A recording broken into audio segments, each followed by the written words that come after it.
Welcome everybody. Soyez les bienvenus.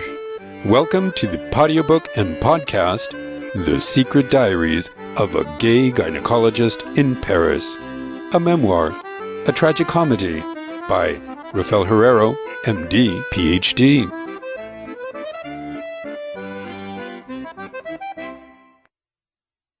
Here we go. The Secret Diaries of a Gay Gynecologist in Paris. A memoir, a tragic comedy. Caution, may contain adult language. Umberto Eco said, "The French do not quite know what they want, but they know perfectly well they do not want what they have."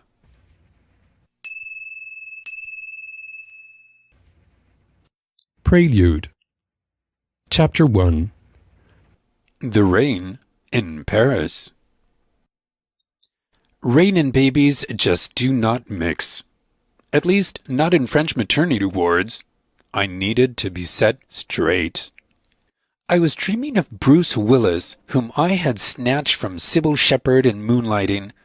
We were lying in purple satin sheets on my bed in my apartment in Montmartre with his massive steel arms around me, and he was telling me in perfect French how much he loved me.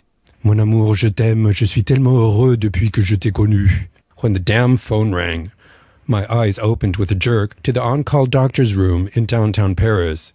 My bed in the dark, rain and hail pounding against the window pane. A sudden flash of white light. I picked up the receiver. "Descends vite! Get down here, fast!" said Céline Meunier, the intern. She hung up.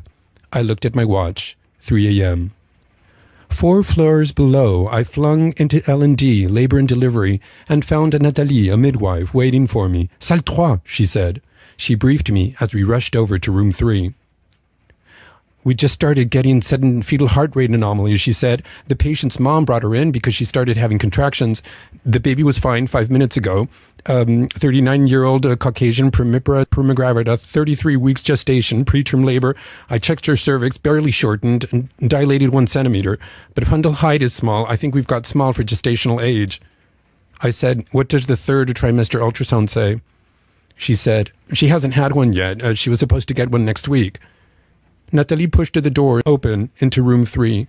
The woman on the bed was moaning, tossing her head from side to side, her back arching.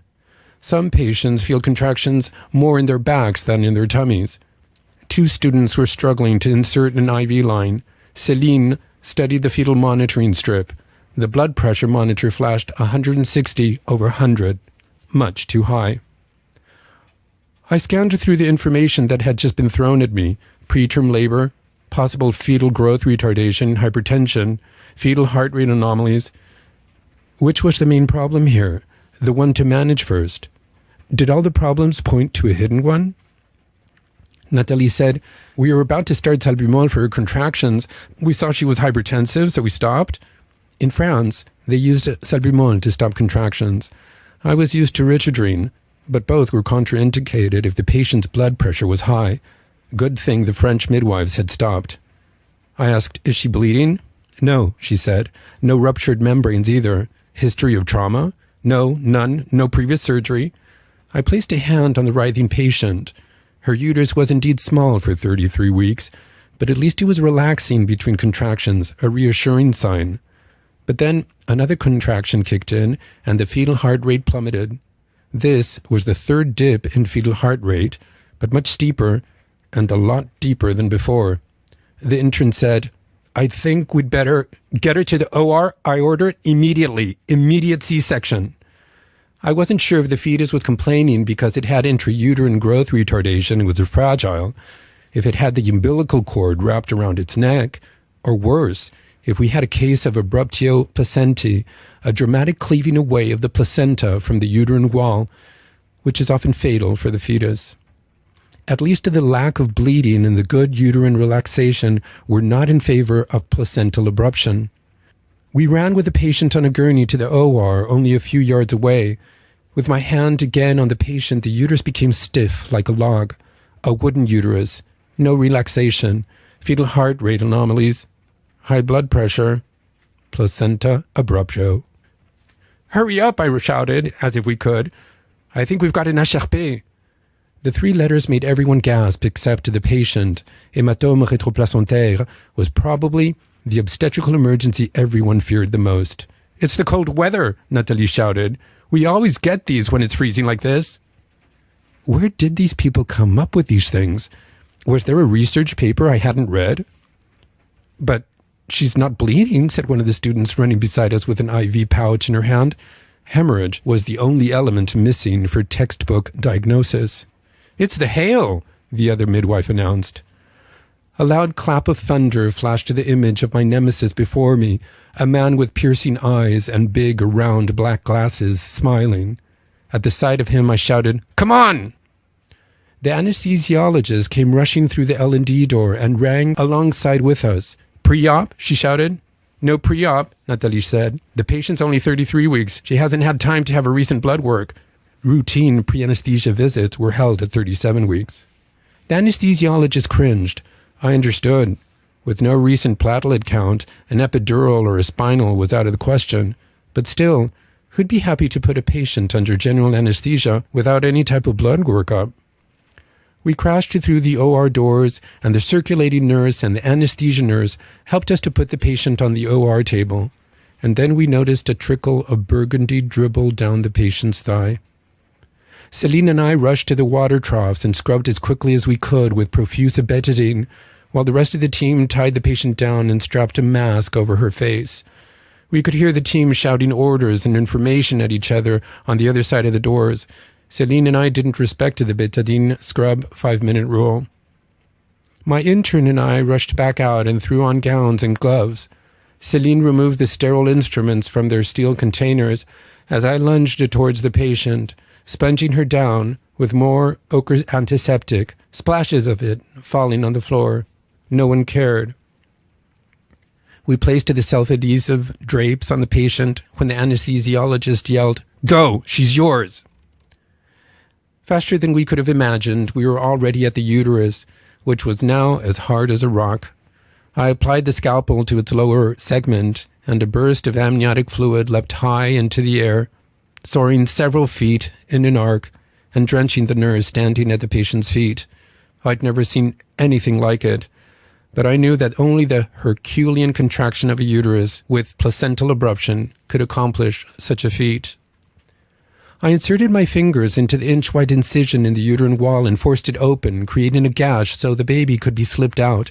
But then the baby shot out through the opening like a cannonball, and along with it, the placenta, and attached, a large black clot half the size of the baby. The baby didn't move. I clamped and cut the umbilical cord and shoved the baby into the midwife's hands. They ran out of the room. Sometimes a baby with no signs of life can start crying and breathing miraculously with the right decisions made by a competent neonatologist. Hard decisions, lest one bring back to life a thriving vegetable. These are the hardest moments I've found as an obstetrician, the silence that follows the extraction of a newborn who's carried away by a panicked team, and the waiting without news.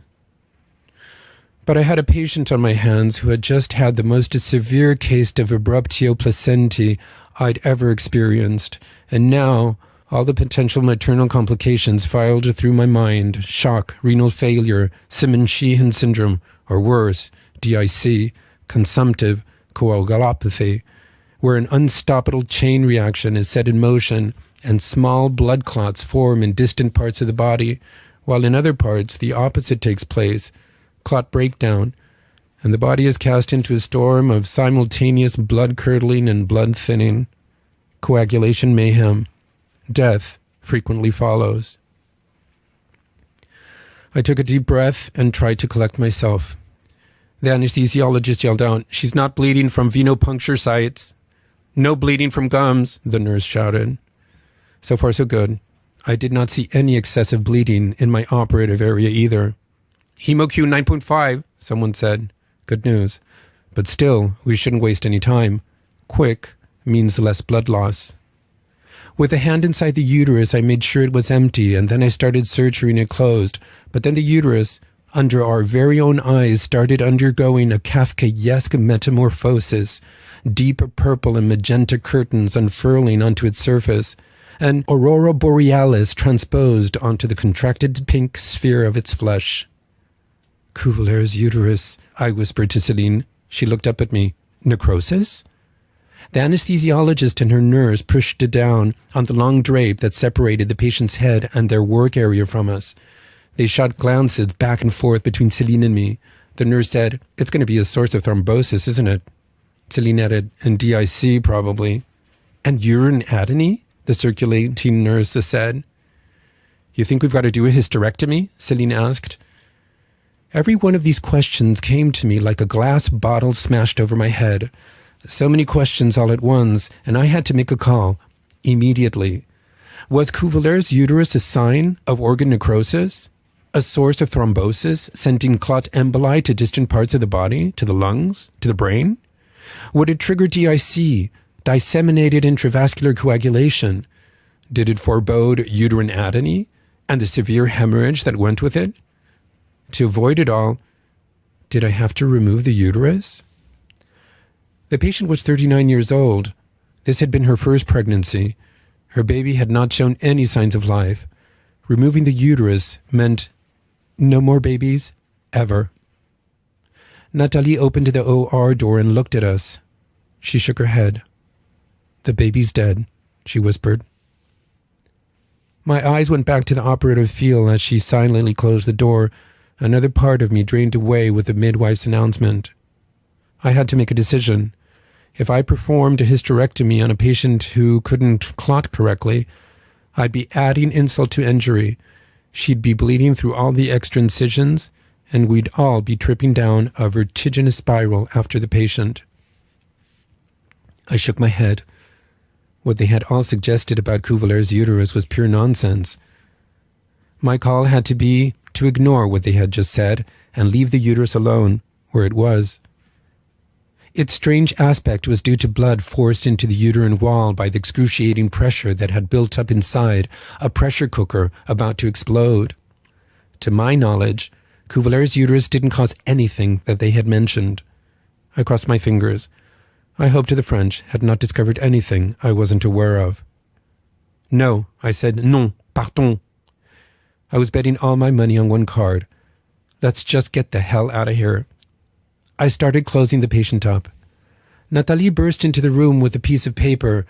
"Coag's normal. Hemoglobin 10.5. We were lucky. The patient was not showing any signs of clotting problems or any other of the complications I'd feared. Sorting out the nonsense from the truth people holler is one of the hardest parts of being a supervising physician. If someone shouted out an idea that I chose to ignore and events proved me wrong, the firing squad would be right around the corner, starting with the daily amphitheater showdown at 8 a.m. the next morning. We finished up in silence. Sadness, frustration, anger filled the air. I left the team finishing up in the OR, and I walked back to the midwife station to write up the report. On the way over, I crossed the room where cesarean babies were tended to by neonatologists. In that room, alone, under heating light, a small bundle was covered with a green sheet. I didn't walk in. I'd examine the baby later. In the midwife's office, I picked up a hospital form and sat down with a big silent sigh, as if letting out air would release me from what had just happened. The rain and the hail continued to pummel the windows. I wanted to flee to my room up on the 5th floor, bury my head in my hands and cry. As a foreign physician in France, this was about as much as I could take. I had come here to find love in the city I adored, Paris. Just a simple man, all to myself. A regular Jean Dujardin, in love with me, only me. My work, a job in Paris with steady income, I needed it if I wanted to make my dream come true. But did it really have to come to this? I threw my thoughts aside. Now, my pen looming above a piece of paper, I had to recollect the exact order of events and write up a report in correct French, a legal document, annotations that would attract physicians and lawyers with magnifying glasses, full of potentiality, extricable implications, like every other symbol a physician jots down. Although this time, I was certain my report would make it to court, even if no one had made a single mistake. Nathalie, the midwife, sat next to me, writing her own report. She turned around in her chair and said, "Don't forget to have a chat with the patient's mother." Eh bien voilà, mes amis, c'est tout pour aujourd'hui. That's it for today, my friends. Join me for our next show of The Secret Diaries of a Gay Gynecologist in Paris, a memoir by Rafael Herrero, MD, PhD.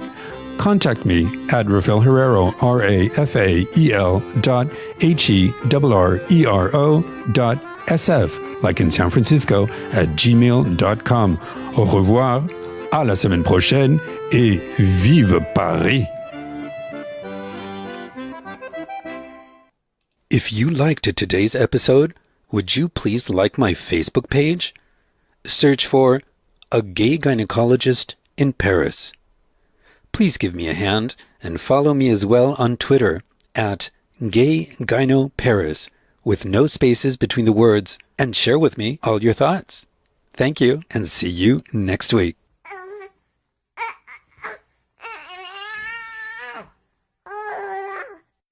Salut mes amis, ici le gynécologue gay de Paris, The Gay Gynecologist in Paris. Suivez-moi sur Facebook.